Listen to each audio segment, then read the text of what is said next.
Hey, what's up? It's another edition of UP Power. Kevin McNulty, Keegan Cooper, and one of our summer interns, Ethan Jennings, joining us on the pod this week. Ethan's been with us all summer, been doing a great job. Shout out Joseph, our other sports intern. Central Michigan student, was the inspiration for Keegan and I's NCAA 25 team. Our dynasty is starting at Central Michigan. But glad to have Ethan here on this edition of the pod as we get ready to talk high school football, gentlemen. Ethan, just a couple of years ago, was playing on Marquette's team, so he'll have some good analysis for us. Perhaps, if not, Ethan, we just throw stuff out there sometimes on this podcast. The hot takes happen here at UP Power, for sure. The takes need to get hotter during football season, They need to get hotter. I think. Yeah, and here's one. I'll start with a hot take. Speaking on high school football, Okay. A lot of the UP teams this year matching up with a lot of the Wisconsin teams this year. We're seeing more And teams, I don't like it. And I don't like it. We're seeing a lot of teams, maybe branch out, jump across into Wisconsin. Some of those 8-player schools now playing Michigan teams. Okay, let's start there then. That's one of the themes heading into this high school football season. I think immediately of Ishpeming moving from 11-player to 8-player, less than 10 years removed from winning state championships in 11-player football. Ishpeming is now an 8-player football team, which means it's unfortunate they won't be playing Negaunee for the first time in 120 years, over 100 years, that they won't be playing Negaunee. And as a result of them not being in an 8-player conference yet, you're right.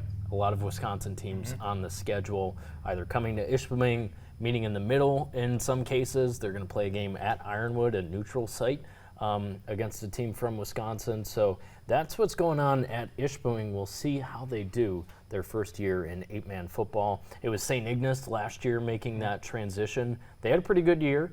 I don't doubt that Ishpeming will have a great year this year as well. They were 6-3. A year ago and playing in the Westpac. They were a good team and ended up losing to Iron Mountain in the postseason. But should we talk about Iron Mountain since that was our first stop of our preseason tour yesterday? Head coach Robin Martela, remember in 2023, the Mountaineers were 9-0 in the regular season. No one really competed, not even Negaunee in the final game of the regular season when it was pouring rain at Miners Stadium. So that's where Iron Mountain's coming from. 2 playoff wins. They win their district and then lose in the regional to Beale City. That was a mega disappointment last year, losing to Beale City, because Iron Mountain, along with teams like Gladstone and Menominee, which of course did go on to play at Ford Field last year, Iron Mountain looked like the surest bet to get there, and they got tripped up. And that was one of the things I asked about yesterday. How do you approach the season, keep the intensity up when you know you're probably going to win most of your regular season games by 20, 30 points? That's just how it goes. A lot of the same teams on Iron Mountain's schedule this year. And, the answer was one game at a time. We want to be 1-0 every week. That's kind of what you expect to hear. But I really believe that is their mentality going into the season, because you can't control, what's going to happen in October. You got to worry about, August 29th at Houghton. That's where the Mountaineers begin this year. Keegan, I'll ask you what you think the Mountaineers will have to do to, overcome the losses of Matthew Kolovecki going on to play at Tech. A guy like Luke Wolf was their running back last year, scored 4 touchdowns a game, it seemed like some nights.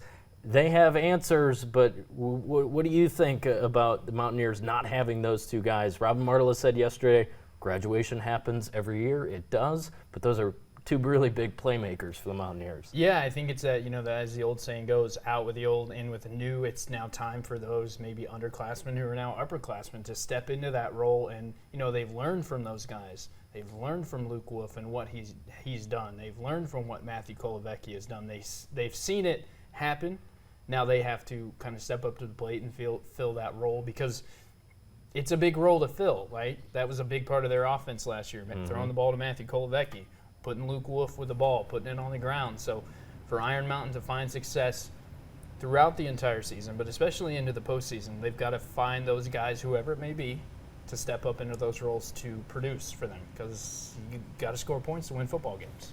My names to watch after being out there day one, their first 2 hours of preseason practice. Alex Jane is a senior. Talked to him, wide receiver. He can do it all, really athletic guy. And then Michael Dove will get a lot of carries for them, also a senior. Of course, Oscar Kangas was a big part of their offense last year as well. Big guy, 6'6", can catch a lot of passes. Expect more of that. Of course, Ian Martelo was a junior at quarterback last year. He's back under center again in 2023. Iron Mountain, I know teams across the UP kind of get sick of them, football and basketball, but they're a really impressive team year in and year out, you would say. You would agree. Absolutely, yeah. I mean, I never played against Iron Mountain and sometimes felt thankful for that. That's a really, really good program. They're really strong, and not just football, like you said, a lot of their whole athletic program is really, really strong. So I would definitely look to them to have a great season again this year. And looking at the schedule, I mentioned a lot of the same teams, and it's not a knock against the teams they're going against. It's just reality that Iron Mountain's probably going to pick up a lot of wins. Bark River Harris and Manistee, Gwynn on their schedule, again, playing in the West Pac in that Iron Division. And then Negaunee to cap off the regular season once again. I mentioned that was a big game last year. Negaunee and Iron Mountain, and the Mountaineers really took it to them. So let's transition over the minors. You got over to practice this morning. What is up with Paul Jacobson and the crew over there? Yeah, no, out there this morning, and Paul Jacobson's message, I kind of stole it earlier with my answer, but out with the old, in with the new. They lost some big pieces. One of the biggest, I think, Kyla Carr in their run game. When you talk about Negaunee minor football and that hard-nosed football on the ground, they're going to run the football. That's a big piece that's now not there. Now they have some guys that learned from Kai that are going to step up this season. It'll be exciting to see what they do. You get Ty Jacobson back in the quarterback spot, his third year under center. I think that is so instrumental for them to have a guy that has now been a quarterback for 3 seasons. He's coming into his junior year. He's played in those biggest moments. You think just, 2 years ago, Negaunee goes all the way. Absolutely. I think last year was a bigger transition for them with that senior class that went to the state title game in 22. Most of their starters were seniors that year, and last season they were able to put a good year together. Didn't wind up taking them to Ford Field in the end of it. But they were a good team last year. I think Kyla Carr and how they're going to run the ball, because we know Negaunee likes to run the ball. That's going to be a big part of their offense. What does it look like in 2024? That'll be very curious part of it for me. Yeah, and talking with Ty Jacobson today, talking about how he's even more motivated and more excited because now this year he's playing with the guys that he's been growing up with his entire life. That junior class is now at the varsity level with him, and it's the expectation is, hey, we want to get back to Ford Field. That's we have to take it one game at a time, 1 week at a time, but we've been there. We know what it tastes like. We know what it's like to be at Ford Field. We want that feeling again. How do we go out and get it? Another guy, you're talking about guys to watch, Eli Cody on the defensive side. I think that he's going to have a huge year for Negaunee on the defensive side of the ball. He's quick, he's agile, he knows what to do. He's a senior. He's been in those moments. The Negaunee way doesn't change. They're going to run the football this year. Yeah. But I think also defensively, they're going to have that group of seniors that has now been in those moments and played with each other year to year. And it's going to be really special on the defensive side of the ball. Yeah, they're always strong up front, so I think Negaunee is a team obviously you always look out for, but I'll be interested to see how this year plays out. They start also Thursday, August 29th at home against Kewanee, Wisconsin, and then they jump right into it with the UP teams. Gladstone, I already mentioned one of the best teams in the UP a year ago. That's at home on September 6th, and then they start going through the conference schedule. I'm looking forward to the Menominee game on October 11th, and then, of course, they wrap up with Iron Mountain again. Let's go to Menominee then. We just got through the 2 teams that we've gotten to see on the practice field so far this preseason, but Menominee, I will be down there on Friday, of course, coming off that unbelievable run all the way to the state championship game in Division 7 a year ago. Trevor Turkoff, their quarterback, Landon Bardowski, their running back off to play college football. So stepping in at quarterback, I'm pretty sure, the last I heard, it's going to be Tanner Turcoff, Trevor's little brother, who, of course, caught that 60-plus yard touchdown from him in the state championship game. He was outstanding as a wide receiver. But if he steps in at quarterback, he's a bigger body than his brother. But I imagine they're going to stick with that Menominee way. You know, two guys in the backfield. You don't know where the ball's going to be snapped. And, you know, we're going to block to one side and beat you that way. Yeah, no, I mean, I think when you look at Trevor and what he did in his Menominee career, and you look at Tanner, what he's already done and probably will continue to do this year, I mean, obviously there's the height difference, so maybe that gives him a little bit of an advantage to see a little bit more. He's also quick and agile, so it'll be exciting to see what Tanner does. Maybe you'll lose him at receiver. He was a great receiver last season, so maybe that's a little bit of a loss, but at the same time, you know, having another Turcoff under center, I think, is a relief for Menominee, and knowing that, you know, I think Tanner learned so much from Trevor, and Trevor learned from Tanner. It'll be exciting to see kind of those roles flipped, Tanner step in and kind of take over. Yeah, practice should be fun on Friday. Another team that likes to win on the ground. What do you think of those teams, especially that's the style of play for a lot of teams in the UP? We've just talked about it, Negaunee, Menominee, trying to win games on the ground.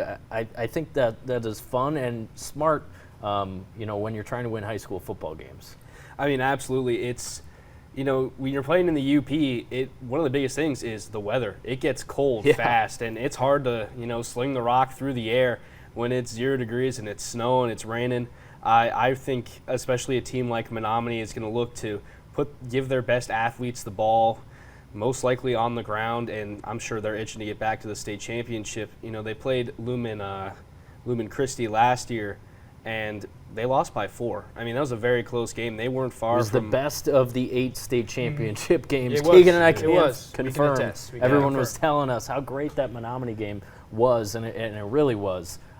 Especially because in the second quarter, it felt like Menominee was going to have no chance because of that running back from Lumen Christie was just a dog, to be honest with you. But Menominee fought their way back in, both through the air and on the ground. So I agree. It's a way to win football games. Fort Field didn't have to worry about the conditions, but that's only one game a year if you get there. Briefly, we'll touch on a couple of the other 11-player teams that we're looking out for this season. We haven't been able to see them on the practice field.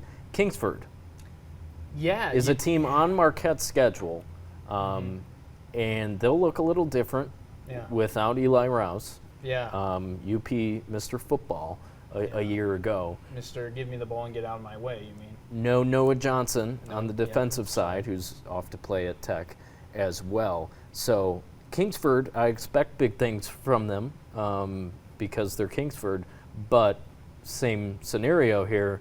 A lot of their best players, seniors a year ago. Not quite sure what we're going to get. So I'm really looking forward to making it out to one of their practices this preseason too. Yeah, I think I think we can maybe rope this in as a theme this year, and you know, it happens every year. Seniors graduate and new guys step up, but especially when you look at the success that some of these players had on their respective teams and the production that they put out night in and night out. Eli Rouse was going for 100 yards and 2 touchdowns every game, every week. I would argue that. Over 100 yards rushing and probably 2 touchdowns. There was that one game at Kingsford last fall. Was that the game you barely made it back to make it on barely to Fever? Made it back for Fever, yeah. And I think that's how it goes some nights. Keegan rolls in at 11 and we're just ready to go. Yeah. You were texting me updates throughout that game. He might have had 200 yards. Yeah, 200 yards and 4 or 5 touchdowns. It was just, I mean, it was an unstoppable force, and I think that's why he was against movable objects, whoever they were playing. Sorry, Yeah. I forget who they were playing that day. But again, it's that, you know, maybe you change your scheme a little bit, right? Not every year is going to be the same. You've got to find the guys that are going to be able to step into that role and produce, right? I mean, Ethan touched on it. The run game is huge in the UP because of the conditions. You're not always going to be able to throw the football. It gets cold. It gets windy. You're playing in the rain. You're playing in the snow. Who's going to step up, I think, is a big message to any UP football player this year is maybe it's me. Maybe I have to, you know. And those younger guys, I think the most beneficial thing for the UP teams that I've seen in years of covering it is those younger guys are learning from those guys that are in those roles and learning their strategy and their skills and what it takes to be that level of success. And so now this year it's who's stepping into that role and how are they going to produce. So for Kingsford, it's actually an all-UP regular season for them. They open with Escanaba on Thursday the 29th before taking on Houghton, Gladstone, Negaunee, Calumet, Hancock, Westwood, Menominee. So they wrap up their final 2 weeks of the season. We'll be keeping an eye on the Flivers at Menominee and then home for Marquette. They were at Marquette to wrap up the regular season last year, and they took it to the Sentinels. They were actually a no-name team then, but this year they'll be the Sentinels. I'm looking forward to Marquette having a mascot again. Ethan, I don't know if you remember anything about that game where Kingsford handled Marquette, but let's get into Marquette and what you know about this group this season, coming off of last year where they made a playoff appearance, and all in all, a positive year for Marquette. What are you looking forward to with this team this year? Of course, playing in the Downstate Big North Conference, where they're doing a lot of traveling and playing on Saturdays. Absolutely. The traveling for Marquette, that's going to be the biggest thing to start. You have games at Gaylord, at Cadillac, or they were at Gaylord and at Cadillac last year. Now they're going to be in places like Alpena. I mean, that's not an easy trip. You're getting back 4 a.m. Like it's tough to travel down there. But I think the biggest thing for them is, who's going to step up and make plays this year. I look at their offensive line. You have Talon Smith, brother of Dason Smith, who is at Central Michigan's camp right now. And then you have Pavel McCutcheon. Those are two big bodies looking to lead the offensive line this year.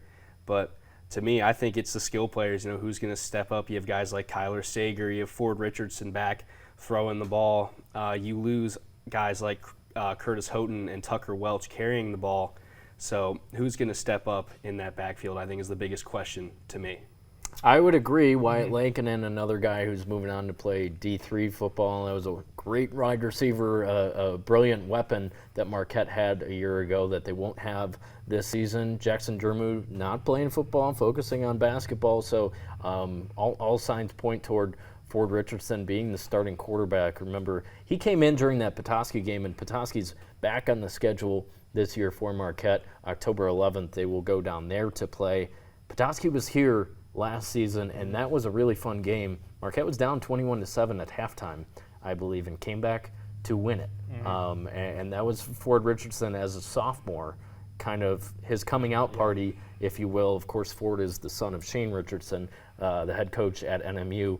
He knows football, and he's a really athletic kid as well. He played on the Marquette basketball team, as a lot of these guys did a year ago. There's a lot of overlap there.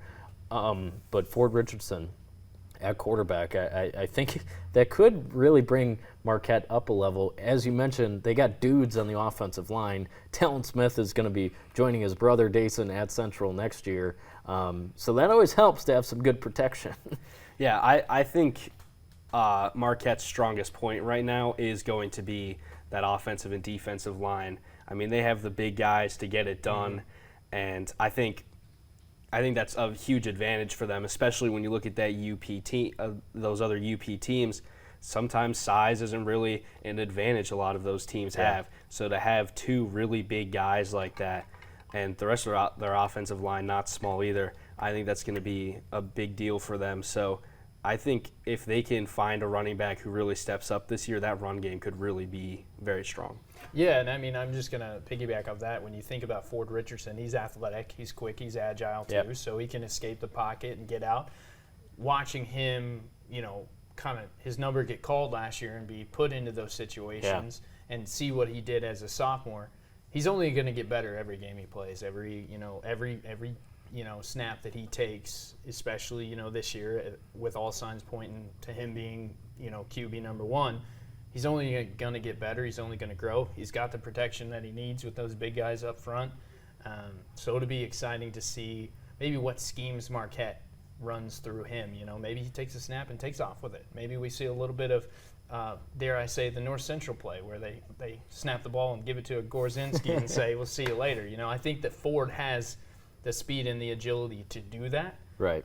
But like you said, Ethan, they also need to find that running back where they can, shovel the ball to him and they can pick up some yards. It'll be interesting to see how it plays out for Marquette. 3 UP teams on the schedule: Gladstone, Escanaba, and Kingsford, that regular season finale. Let's touch on Gladstone. We haven't been out to one of their practices yet, but one of the top teams from a year ago. Craig Ness always has the guys ready to go. That was a great group they had last year, but getting it back together this fall, of course, they'll be playing a lot of those Westpac teams: Negaunee, Hancock, Westwood, Menominee, Houghton, Calumet, and Escanaba, most of their schedule. So all UP teams for Gladstone. I'm excited to watch the Braves out there once again. Yeah, I mean, the big question I think for Gladstone is, again, I think when we talk about any UP team, is they have guys that are graduated and have moved on.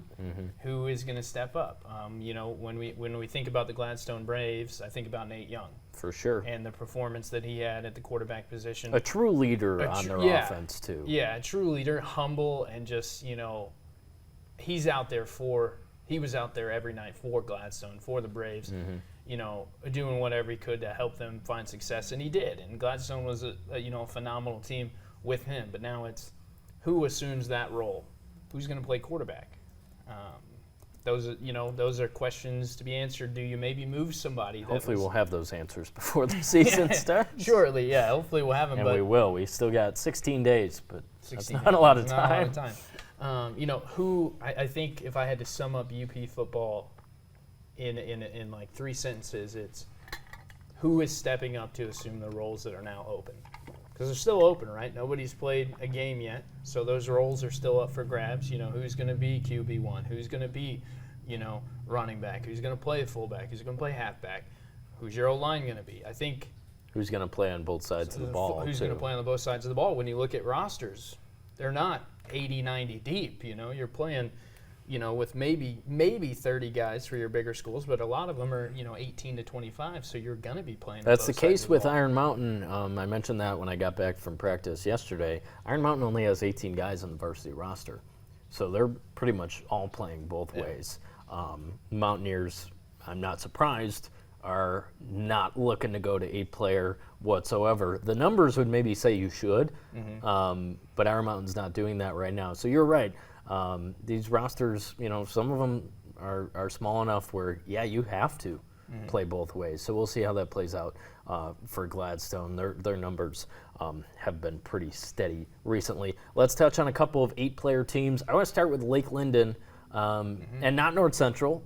Why? Because, Lake Linden was finally the team to knock off North Central a season ago. The Lakes were tons of fun. Gabe Popko, one of their weapons on offense, moving on to play at Tech. Danny Marcotte was their quarterback. They were tons of fun last year.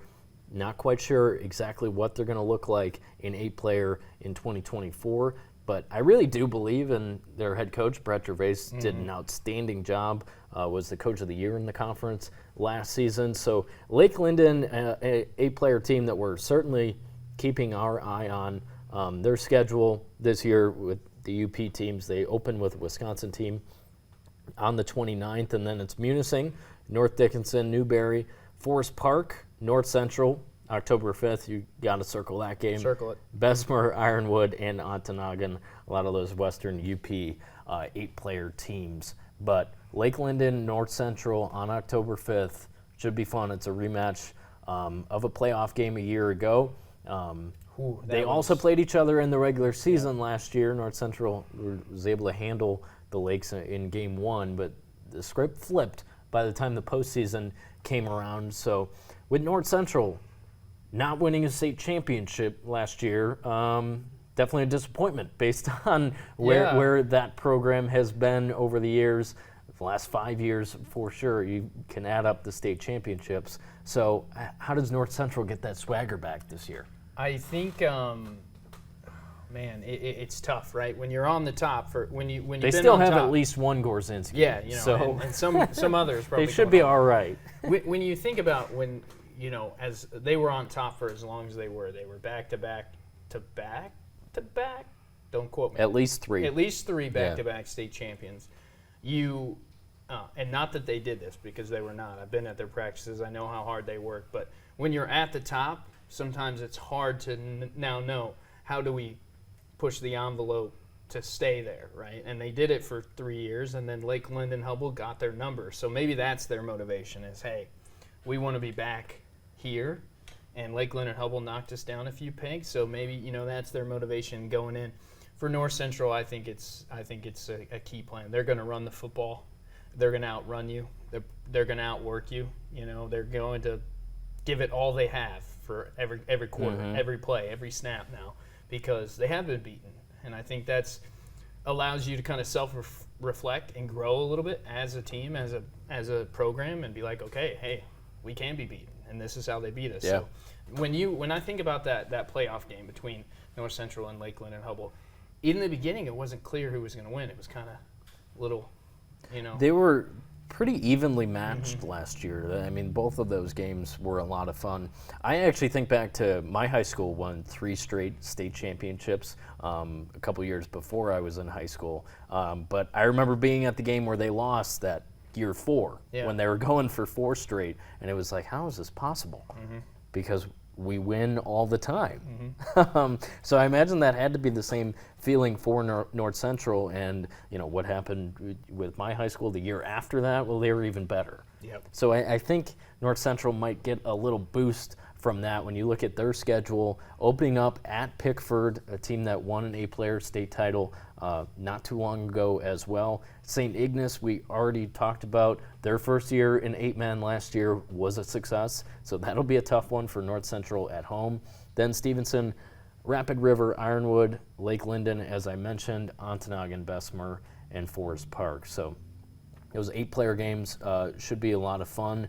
Norway is another team that we want to get out to before the season starts.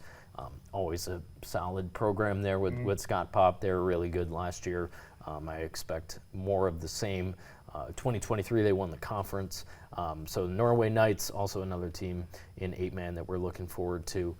Let's switch it up, go to college football a little bit. I failed to mention Ethan is a student at Saginaw Valley State, so he's a GLIAC man. Obviously not NMU or Tech, the teams we talk about all the time, but I'll start by saying I got out to each team's practices last week. Thursday, I went to NMU. Friday, I was at Tech. And starting with NMU, we know where they're at, and there's no reason to be shy about it. I don't think Shane Richardson, when I talked to him on Thursday, was shy about it either. 0-11's embarrassing. It sucks. It's your first year there. You're just trying to, one, field a team and, put pieces together that you didn't bring there necessarily, only some of them, and some of them were older, and you're not playing a ton of young guys. Aiden Horde was a freshman getting in at quarterback about halfway through last season. He'll be back. That should be interesting if they have some consistency and Horde wins the job as the quarterback. But the thing that resonated with me that made a lot of sense that Shane Richardson was trying to preach, that our culture is better and even, elevated from last year because we just didn't have everything together last year. That doesn't mean they're going to be 500 in 2024. That might mean they take a reasonable step of winning 3 or 4 games, which would be an outstanding accomplishment, 3 or 4 wins. I'm guessing they win more like 2 or 3 this season, but how Richardson explained it was, you bring in 43 new guys, that's your freshman recruiting class, that you've been talking to through the recruiting process for more than a year, and they know what the program's expectations are. So those guys are in there, along with some transfers and some guys that are now in year 2 under Richardson and his staff that want to be there. Now, I don't think that was necessarily the case last year. So do I think they can take a step? Absolutely, because, you can't go down from 0-11. No. The question is, how big of a step are they going to be able to take? In terms of GLIAC wins, there's probably not more than one or two out there that they can get. But for Northern, you have to be excited about taking, whatever step it is, because they are going to in 2024. Yeah. They are, and I think that, sometimes you got to break it down before you can build it back up, right? And I think that is what Shane Richardson has done. I think you hear that more in professional sports, but it's absolutely true in college, especially in D2. You're not totally reliant on the transfer portal like some D1 programs are. Ohio State. They built their entire roster with transfers this year, so we'll see how that plays out. But D2, no, it's going to take time. Obviously, that's the case with Northern. Yeah, and I mean, when you think 43 recruits, 43 guys that they've been talking to, it's a lot for over I think it was a year. Tech had 35 last year, so like somewhere between 30 and 35 is your normal. Tech obviously has a second-year head coach, but Metlick had been there before, so 43 guys is a lot. Yeah, it's a lot, and that's if I'm looking at Northern Michigan as a football program, that has me excited, right? Like you said, I think that they land somewhere around 2 to 4 wins, depending on how it goes. They've got to win their non-conference. They've got a couple, teams that I believe they got to grab beat. one of those for sure. They got to grab one of those, and then when you look at the GLIAC, I think that there's, Roosevelt is new to the GLIAC. I think that's a game you that they have should to win. You have to win that game. You have to win because their GLIAC schedule, and we went through it a little bit last week, but we can talk about it with Ethan. They open with Saginaw Valley State at home. Probably not going to be a win for NMU. What's the word on the street about Saginaw SVSU this the year? Inside scoop. Well, the Cardinals. I'm a student there. Watched a lot of football from them last year. The big thing for them is they've got a good culture, and they're trying to build up a program that can compete. It's hard to grow in the GLIAC. You have mainstays like Grand Valley State and Ferris State. Yep. Titans of Division II college football. It's really hard for those smaller programs to grow. So I think for not just SVSU, but schools like NMU, Michigan Tech, Davenport, and Roosevelt, you have to look at growing to a point where you can compete with these teams, beat these teams, and kind of take over the conference. I think a game for SVSU against NMU, for both of those teams, that's kind of like, how is this season going to go in the GLIAC? How can we kick this off in a way that's going to be positive for our program? I think for SVSU, they might look at that first GLIAC game, October 5th, at NMU, like the Wildcats should look at the Roosevelt game, because you're right, in the GLIAC, with those Titans in Ferris State and Grand Valley State, these teams know most of them aren't going to be able to have a shot to knock them off. Maybe here and there you're within a touchdown in the fourth quarter, and then you say, all right, let's go, and you probably prepare for that moment. Most of the time against those two teams, it's not going to come. I think SVSU probably treats the game against NMU as, we got to go in there and win this game. This team didn't win a game a year ago, and assert some dominance over those other teams, knowing they're not quite where those top two are. And that's how I'm saying NMU has to treat that Roosevelt game that way, because Roosevelt came into the conference picked below Northern, who obviously didn't win a game last year. You have to say, okay, you were picked below us, you're new to the conference, we're going to beat you. I think that has to be the mentality, especially for NMU. In all likelihood, they will have 1 or 0 wins entering that game on October 19th.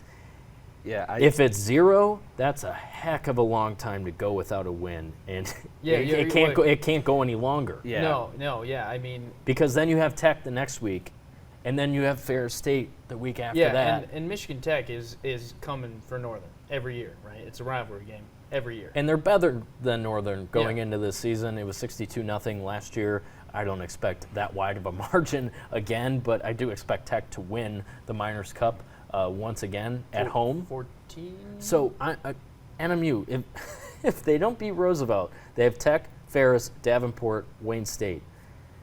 No. Potentially they could beat Wayne State, but if they don't beat Roosevelt, then you're looking down the barrel of another 0 or 1 win season, and you just don't want that. Yeah, I think for NMU, it comes down to win the games you're supposed to win. You know, I look at, you got not just Roosevelt. In college football, that's so Yeah. important because You just can't afford hiccups, Yeah. especially in a conference like the GLIAC. But I look at these 2 Division III games. You know, you think about last year, you guys played UW Lacrosse for your homecoming, and you got pummeled 34-3. Now you're going to their place. They're going to be fired up. You know, they're playing a Division II school as a very solid Division III program. They're going to be fired up for that game. Go down there and get a solid win. You know, Alma as well. They went to the Final Four in Division III last year, so they're playing 2 very good Division III programs. Alma averaged almost 47 points a game last season. So, to me, those are actually very, very solid games to build your program on. Yeah, they're not Division II. Yeah, they're not GLIAC, but they're still good wins at the end of the day if you can pull those out. that's all you can ask for. I mean, Start building good wins because that's going to help you recruit too. Yeah, I mean, you got to start somewhere. I see 3 wins on Northern Michigan's schedule, and it's those 2 non-conference, and it's we beat Roosevelt because we have to. Not we want to, we have to, right? That's what I'm saying. That's how they really should treat that game. And not that you leave everything up to the GLIAC poll, but when you look at the GLIAC poll, But it's the coaches voting. yeah, so you It's should not a beat, media poll. Yeah, so you should beat the teams that are below, right? You should, in theory, you should, right? And I joke, covering the GLIAC now, you're competing for 3rd because it's going to be Grand true. Valley and Ferris. You're competing for 3rd, And even that's not exclusive to the GLIAC. Think about the Big Ten the past 5-6 years. Yeah. You pretty much have been. There's a Big Ten championship game, so how it went for 12 years that they had the Big Ten championship game is one of the West teams would get in, but it was always then Michigan or Ohio State that would win that game. So it was kind of the same story.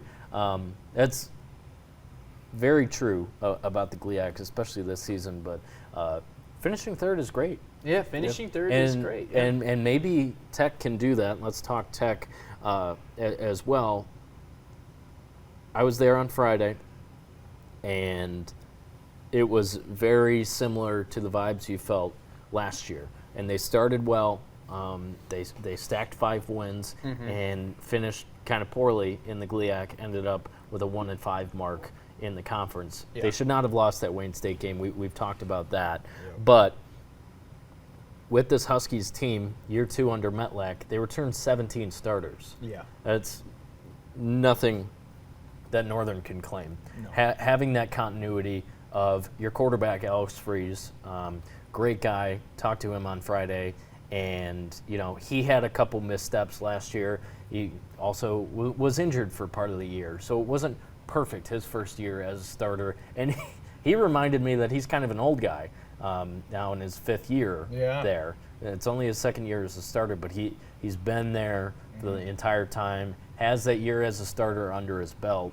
I think that will bode well for Michigan Tech on offense. They don't have Darius Willis, who was one of the most outstanding playmakers in the conference a year ago as a running back. So that hurts. That's one of your 3 guys that is gone off of the offense, but they're tough up front. Defense, I mentioned they have 9 guys back. That's huge. Defense was really their strength for a lot of last season. Mark Sipple back at linebacker. He's another great leader. Those are the 2 guys, Freeze and Sipple, that went down to GLIAC Media Days a couple weeks ago. So I'm optimistic about this Michigan Tech season. As I mentioned, they were 5-5 a year ago, 1-5 in the GLIAC. And I asked about, you can't be satisfied with going 1-5 in conference, and they're not. It's a very similar non-conference schedule for the Huskies, but I think that they can take a step and win probably 2 more games in the GLIAC this season. They open with Wayne State at home. You got to win. Yeah. That's another win. game where you have to to be win. like, hey, we're better than this team. We got them at home. Let's kick their butts, man. Yeah, you got to win. You got because and we could beat a dead horse with how much we talked about the game last year. They shouldn't have lost it. They shouldn't have, right? I think Wayne State. I know you're a Cardinal, but I think they should beat Saginaw Valley State. And that's the finale to the regular season, Yeah. November 16th. what do you think of how the Cardinals might stack up against Tech? We have no idea what those teams are going to look like by November 16th, but what's your best guess, Ethan, about how those teams match up? Well, SVSU, they've had Tech's number the past few years. Yeah. I mean, a lot of those downstate teams, they've been playing well against Tech and Northern. But I think for Michigan Tech, the biggest thing you can do when you get down there is you have to shut down. You have to be able to keep your quarterback out from under pressure. SVSU is a very, very solid defensive line. Division II All-American Micah Kretzinger is on that SVSU defense playing defensive end. Like, you have to be able to shut that guy down if you want to win that football game. So I think, to me, that's kind of the big step for Northern and Michigan Tech to beat at least Saginaw Valley. Yeah, and Tech lands fourth in the GLIAC, fifth in the GLIAC poll, ahead of Wayne State again. Another reason why that conference opener at home. Yeah. You should win that game. They will play at Roosevelt. You would assume that's a win. They're at Ferris State and then home for Grand Valley. They actually played a little bit better against Ferris a year ago than they did against Grand Valley, but having the Lakers at home, we'll see. They should handle Northern Michigan, barring any unforeseen difficulties, and then Saginaw Valley State is kind of a toss-up. So I see four GLIAC conference wins. And that would be a big positive step for Dan Metlack and Tech. And then they land probably third or fourth in the GLIAC when all is said and done. Yeah, I think another one that I would have circled for Tech on their schedule is October 12th. They have Davenport at home. Mm-hmm. Davenport is a team somewhat new to the GLIAC, and they've built a solid program. They've cracked that top 25 a few times, and you can make the argument Davenport's not in the GLIAC with Ferris and Grand Valley. That's a Division II playoff team. Mm-hmm. So, to me, if you can get that upset at home at Curley Stadium against Davenport, I think that is a huge win, a huge momentum shift for a program that is trying to build its way to the top of a conference. That's a big thing for Michigan Tech, too. Playing at home, those stands are filled. We got to play well at home, right? If you play well at home, then maybe you don't have to play as well on the road. And Davenport was a game that they were never in last year. It was Davenport was up here. Khalif Jenkins, my man, the running back from Davenport, went off for 2 touchdowns and over 100 yards, and he was at 5'9" and just built, running through the Huskies. Their defense can't let that happen again. I don't know if my boy Khalif Jenkins is back in 2024. I haven't been up on Davenport's roster, but watch out if he is. No, I agree. At home against Davenport, that was a game, probably their worst game of the year. Mm-hmm. Excluding Wayne State, maybe they just were never in that one. The offense had nothing going. Only had a field goal to count for the entire game. So, do we take Grand Valley or Ferris to finish first this year in the GLIAC? That's a tough one. Personally, I'd take Grand Valley. I'm going to go Grand Valley, too. It was that they had the edge over Ferris last year. Yep. I forget, one of them is ranked 4th going in the country. One is ranked 7th. I forget which is which. Which is which. Because they're so even close at the top of the conference every year. I'll play the opposite, and I'll take the Bulldogs. Okay. Give me Ferris State. We will hold you to that. Yeah. Let's quickly talk about some of the other happenings here in the UP over the past weekend. I was at the first round and the final round of the UPGA Men's Championship last week at Wawanoan Country Club, and Mark Clements just tore the field apart. 13 under par over 4 days, 72 holes. One that's darn impressive, but no one could keep up with him. Ooh. As I mentioned, Tyler Anila, another guy who Wawanoan is his home club. He plays at NMU. He was 11 strokes back by the end of it, 8 strokes back going into the final round.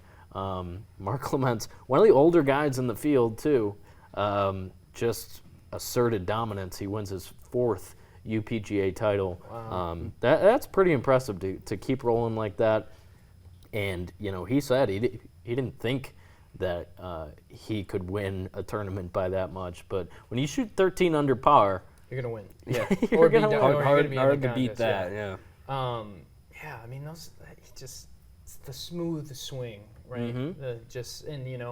To quote John Daly. And he's not driving the hell out of the ball. No, they're not. He's not Bryson. Yeah, he's not driving it 300 yards or whatever. Not that Wilwanawan's that long of a course, but on top of that, he knows the interworkings of that golf course probably better than anyone. That was, a lot of the comments after his win was, well, yeah, he knows the course better than anyone. That is true, but he also played just lights out and would pick up a birdie here and there. The mistakes were few and far between. It was really fun to watch, even though I prefer, I've covered a couple of these UPGA tournaments where it's one or two strokes going down 16, 17, 18. That's a little bit more fun because there's drama involved, but also on Saturday, I enjoyed just appreciating what Clements was doing because it was darn impressive. I mentioned the guy that he beat out, who came in second, Tyler Anila, is a younger guy, plays golf at NMU. Didn't matter. So it was cool. Fun golf here in the UP this summer. Of course, we had the Ireland Resort Championship back in June. Always a great event. That'll be back again next year at the Island Resort, where they're building a new 9-hole course, which is pretty cool, expanding the golf scene down there. So we'll keep rolling through and talk a little Packers and Lions training camp because they played their first preseason games at the end of last year. Ethan, we should mention Eagles fan originally. My allegiance to the Chicago Bears, which I leave. Sorry to hear that. Yeah. Chiefs. Yeah. And Keegan likes Kansas City Chiefs, but that don't matter when we're talking about the Packers and the Lions. Let's start with the Packers briefly because mum has kind of been the word from Green Bay, which is a good thing. Yeah. Not too much going on, especially in terms of injuries. We'll get to Detroit and what they're dealing with on the injury front. Don't look good, but for Green Bay, they've been healthy. Preseason game number 1, they beat the Browns 23-10. Jordan Love out there for, I believe, one series, but third play of the game, 65-yard touchdown pass to Dontavion Wicks. Gotta like that from the guy who just gave the most money ever. Yeah, if you're a Packers fan, you're happy. Jordan Love goes out there, obviously, going to play limited time in the preseason, keep him healthy, no injuries, things like that. I was glad he was out there, though, anyway, because at the end of the day, I know he just got paid $220 million, but he's still only in his second year. Yeah, it's not like a Jared Goff situation where, he's 30, he's been through it, was playing until January 28th last year. You add that on top of it in Detroit. That makes sense. I'm glad Jordan Love was out there, even if it was for a series or two. Yeah, and I think he should be. His second year as a starter. I mean, he's the Packers guy. He's going to be the Packers guy. But still, get him out there. Get him some snaps, build that chemistry even stronger. And obviously, 65 yards later, that chemistry you can see or that connection, if you will, is working. And that's an exciting thing for Jordan Love entering his second year for the Packers come the postseason, right? He's going to have that experience going into that because, I think, when you look at everybody's talking NFL, the Packers are a name that comes up that they could potentially do something, make some noise. Yeah, could the Packers even be considered a sleeper? I don't think because it's the Green Bay Packers. I don't think they can. I think they're just they're in the conversation for a team that can make some noise in the postseason. Yeah, and I think there's a lot of there's nothing is for sure in the NFL, but especially in the NFC right now. You look at Philadelphia Eagles. They went to the Super Bowl not too long ago. They've lost a lot in retirement. San Francisco, always a good team, but you're coming off of a Super Bowl loss. Teams who lose in the Super Bowl often don't make it back the next year. And they did not when they were in in the Super Bowl in 2019, coming off of that year. I would agree. The 49ers and the Lions have to be the favorites in the NFC, but outside of that, you're looking at teams like Green Bay, maybe somebody from the NFC East could be the Eagles, could be the Cowboys. No idea what the Cowboys are going to look like. Yeah, that's a big game, week 1 in Brazil. Yeah, Eagles Packers. That's going to be a huge one. That's going to have some implications down the line. I mean, especially you're looking at Jalen Hurts versus Jordan Love. Jalen Hurts, who, you expect to do big things, and then Jordan Love kind of new to the scene last year. I mean, Aaron Rodgers. I believe was on Hurts the was the first guy from that draft class to get that money. He was, he was. And then, of course, Love just got the money, too. I agree that week 1 in Brazil, Friday night, we'll have that on Friday Night Fever for you. But that will be interesting to see. Like I said, not a lot of news out of Green Bay. Probably a good thing during training camp. Yeah. Things are just coming together. Jeff Hafley leading the defense. I saw him going through some drills. You never saw Joe Barry doing that.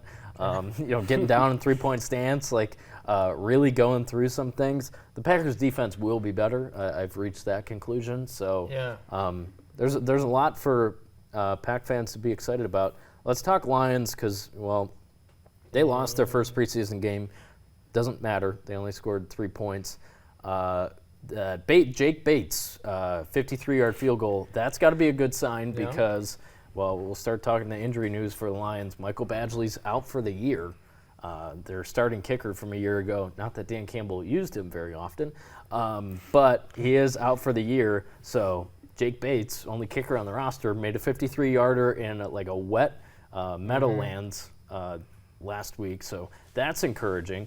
Those are really their only points of the game. Hendon Hooker got hurt, I believe is in concussion protocol now. Your third-string quarterback, and Nate Sudfeld was out there for most of the game. It wasn't the Lions' offense that you're going to see in the regular season, so not many takeaways from that game. But Jahmyr Gibbs hurts his hamstring in practice on Monday. We haven't heard what the outcome is going to be for Gibbs, but that is a guy going into year 2 that you need to have ready to go on first and second down, especially because he would rip off runs of 30, 40 yards pretty habitually last year. Good for, 1 a game at least, it seemed like. Yeah, he added such just an extra layer to that Lions offense, and I think that's what really boosted them to being able to, compete, win a playoff game, stuff like that. Just because, you don't just have one person to worry about. You don't have to just worry about the pass game.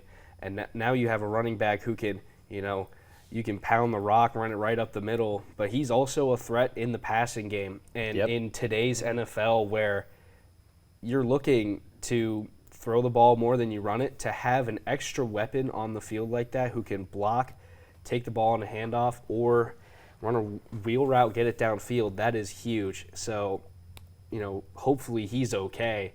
And if he's not, that's a huge loss for the Lions. Yeah, we'll see. It's early. We still have about 4 weeks until the first game of the season. So if it's a minor injury, he of course will have time to recover. But not the news you want to hear, especially with a hamstring, because those tend to linger. Yeah.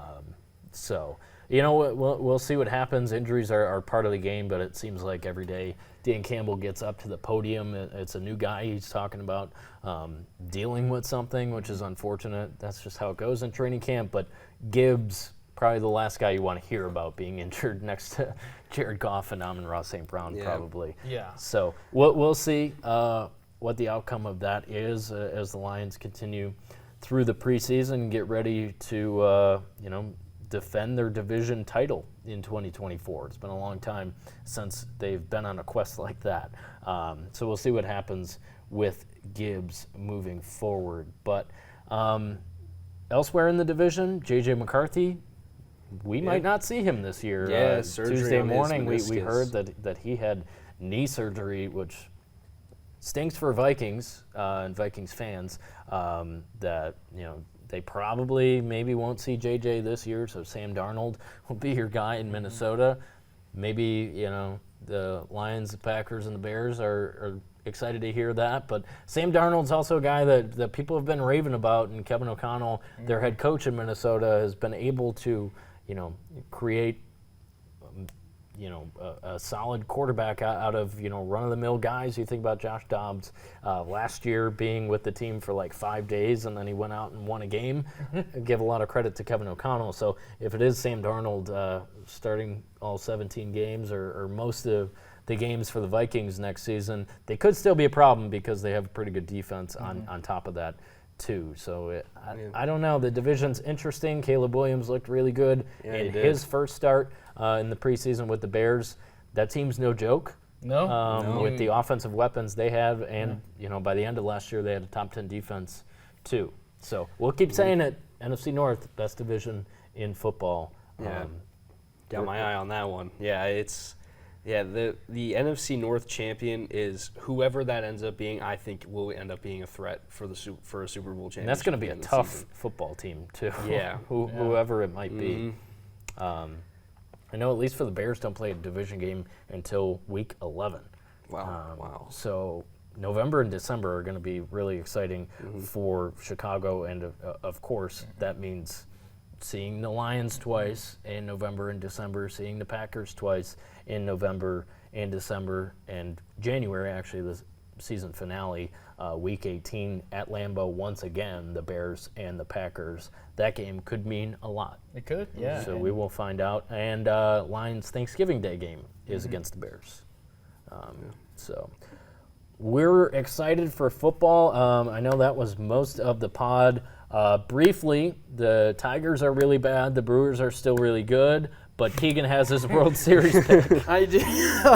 4 weeks away. I don't like my pick right now, which is the Phillies over the Mariners. What's going on, Ethan? Let's take your pick, because I wish I knew. Go ahead. Baltimore Phillies. Baltimore. Okay, I like That's what it. I'm doing. Finally, 4 weeks in waiting, but They got a 41-year World Series drought, so that would. Yeah, I mean, come on, let's go Orioles. That's my pick, because the Cardinals are not going to overtake Milwaukee. They're in second right now, 60-59, but they're not going to overtake Milwaukee in that division. So they'll get in. But the Cardinals are not winning it, sadly. So yeah, Baltimore Phillies, Baltimore in 7, because I think series are more exciting if they go to 7 games. You heard me, MLB. You heard me. I would agree. I really like the Orioles, having spent a lot of time in Maryland. They're a fun baseball team. I actually caught one of their games earlier this year. Hopefully this tablet doesn't get a virus. What is that about? I had pulled back up the MLB standings. Bad news right there. But, yeah, I also have the Phillies in the World Series, though I'm feeling a lot less confident about that recently. Yeah, It's been bad news around there. 4-6 in their last 10. I wish I knew what was going on. I spent my whole life being a Phillies fan, and there are definitely a couple bad years there, but finally building it back up here. They're 69-49, 7-game lead in the NL East, but I don't know if I have Still, faith. the best teams in the league have 70 wins. Yeah. So they're one Yeah. game Yeah, off of that yeah. mark. So I think they'll be all right. It's a 7-game lead over Atlanta. You mentioned the Brewers' lead has grown to 7.5 over St. Louis. Just the way they've been playing, I don't see that changing. They've lost 2 in a row since they won 5 in a row. But the Brewers continue, I worry about their pitching. But if they get starts like that from Tobias Myers, he had an awesome start the other night when they won a 1-0 game. So Brewers looking good. Okay, so Orioles over the Phillies in the World Series. Do we throw sleeper teams in there? Can the Dodgers make some noise? Is that a possibility? No, they never do. Do the Guardians? And it's so funny every year. Yeah, when they choke in the playoffs. Are the Dodgers the next Yankees team? We're going to win 100 games and then lose in the playoffs. And the Yankees might be in the same boat again this year. they're gonna win They 100 have 70 games. wins. They're a half game off the lead in the AL East. They lost by 10 runs to who yesterday?